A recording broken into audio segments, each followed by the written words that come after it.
Boa noite, pessoal. Sejam bem-vindos a mais uma quarta-feira conosco aqui do Grupo Nefas, Núcleo Espírita Fraternidade, Amor, Sabedoria. Hoje com a palestra com o tema Conexão com Deus, o poder transformador da prece, ok? Isso, obviamente, de acordo com a visão da doutrina espírita. Bem, meus irmãos, nós vamos falar aqui sobre o Evangelho segundo o Espiritismo no capítulo 27. O título desse capítulo é Pedi e Obtereis.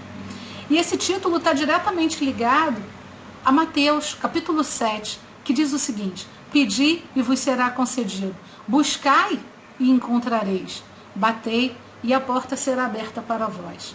Pois todo o que pede, recebe, o que busca, encontra, e a quem bate, se lhe abrirá.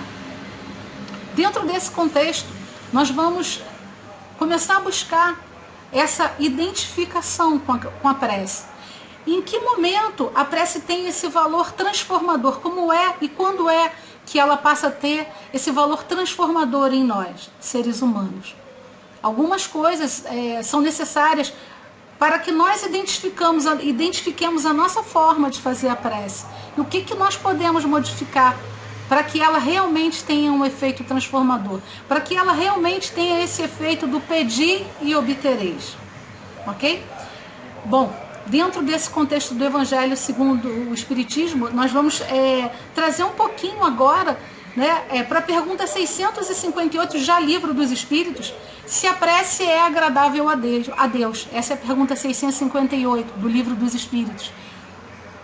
Sim, a prece sempre é agradável a Deus, quando ela é feita de coração. Quando a intenção da prece é de amor. Quando a prece é sentida e feita com o fervor do nosso coração, da nossa alma. Essa é a prece que é agradável a Deus. Não adianta eu pegar uma prece bonita, linda, eu particularmente adoro a prece de Cáritas, mas se eu leio a prece de Cáritas com a mente vazia e o coração vazio, se a minha intenção não é boa, como é que essa prece pode ter um valor transformador para mim? Eu posso escrever uma prece, e nessa prece eu vou pensando, raciocinando de tudo aquilo que eu estou necessitando, tudo que eu preciso. Daí eu escrevo, e leio essa prece. Qual valor ela tem? A prece precisa ter essas palavras lindas, enriquecedoras. André, eu não sei orar. Eu pensei também que eu não sabia, até eu entender o que é a prece. Quantas vezes eu estava cansada, já muito cansada, e eu falava assim, não vou orar, a mente está cansada, e você fala, não vou lembrar as palavras. Mas, meus irmãos, a prece que é agradável a Deus é aquela que é feita com o nosso coração. Não aquela em que a gente repete palavras bonitas. Não aquela em que a gente fala bonito para Deus. Esse Deus, esse Cristo, esse Mestre amado Jesus, que nos conhece a fundo, que nos conhece profundamente. A prece que agrada a Jesus, a prece que agrada a Deus, é aquela prece que é feita de coração. É a prece em que, nessa prece, ela é um ato sincero de humildade, de arrependimento. Essa é a prece agradável a Deus, sabe? E nesse momento em que você, com humildade, pede a Deus, nesse momento em que você esquece o orgulho e as vaidades do mundo e se entrega de coração a Deus, nesse momento você se torna um ser humano melhor.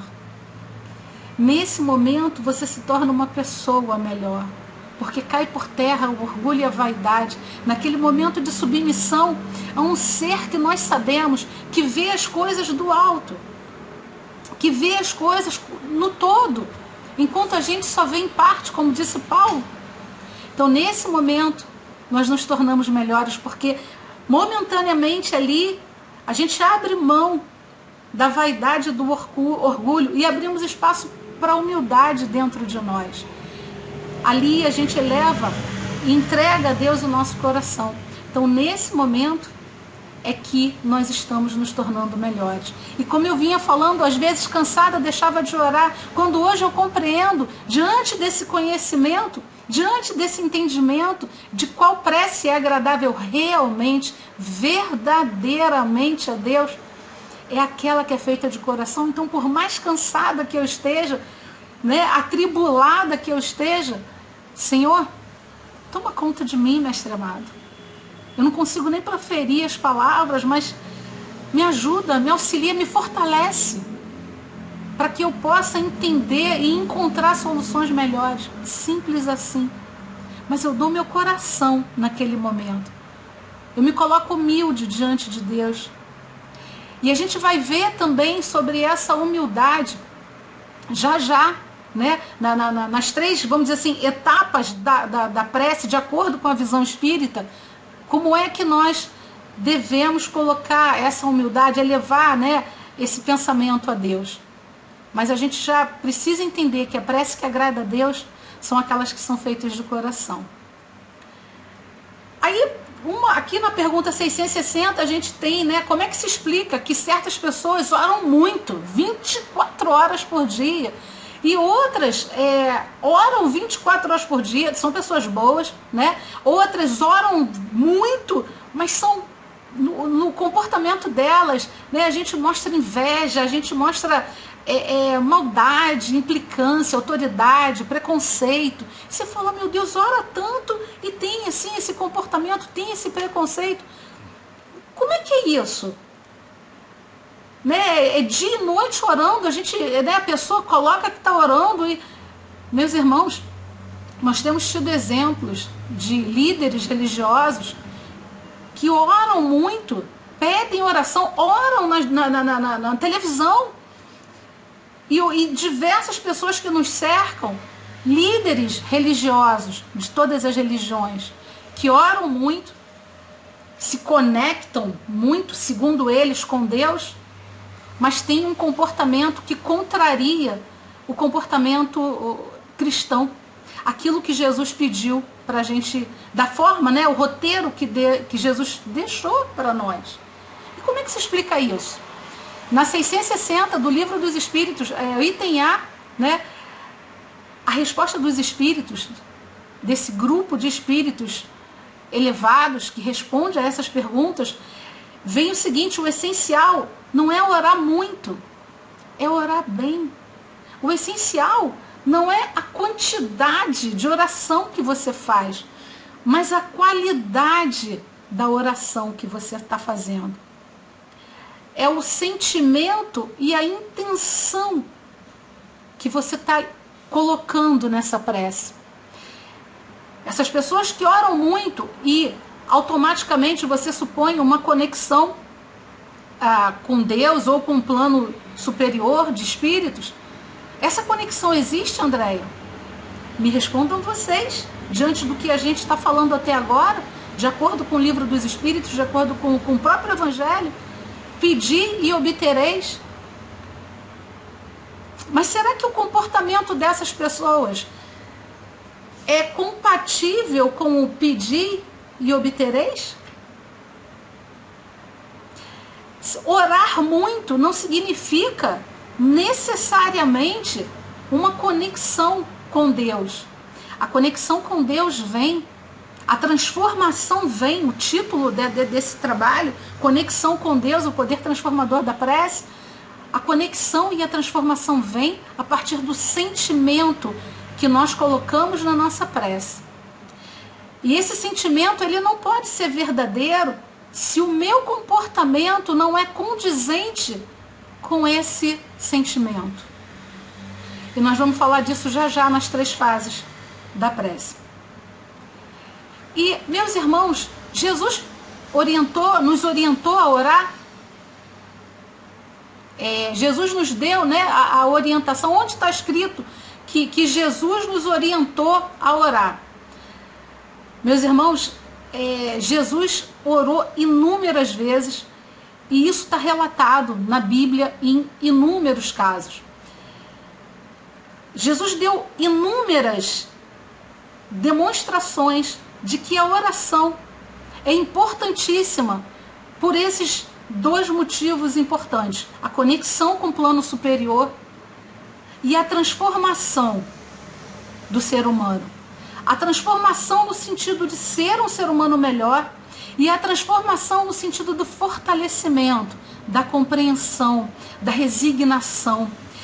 Quando você compreende, quando você se resigna, quando você entende, automaticamente você está construindo o edifício da sua fé. Você está fortalecendo a sua fé. E a fé é o melhor companheiro que nós podemos ter para acordar todos os dias e nos colocar para dormir todos os dias. É a certeza de que tem um ser superior que olha por nós e cuida de nós. Jesus orou inúmeras vezes, como eu falei, mas uma das que eu considero mais importantes, que vão tocar o nosso coração, tocou o meu, e eu espero que toque o de vocês, como medida de fortalecimento e de entendimento de que nós não estamos abandonados. Na cruz, quando Jesus estava na cruz, tem dois trechos interessantíssimos, né? Em Marcos 15, Jesus orou quando ele falou assim: meu Deus, por que me abandonaste? Entendam, meus irmãos, que vocês acham que Deus abandonou Jesus ou que Jesus se sentiu realmente abandonado ali, quando na realidade ele já sabia e citou inúmeras vezes no Evangelho a crucificação dele, todo aquele sofrimento que ele passou até o ápice, que foi a crucificação. Mas ele falou: meu Deus, por que me abandonaste? Quantas vezes você se sentiu abandonado? Eu, várias.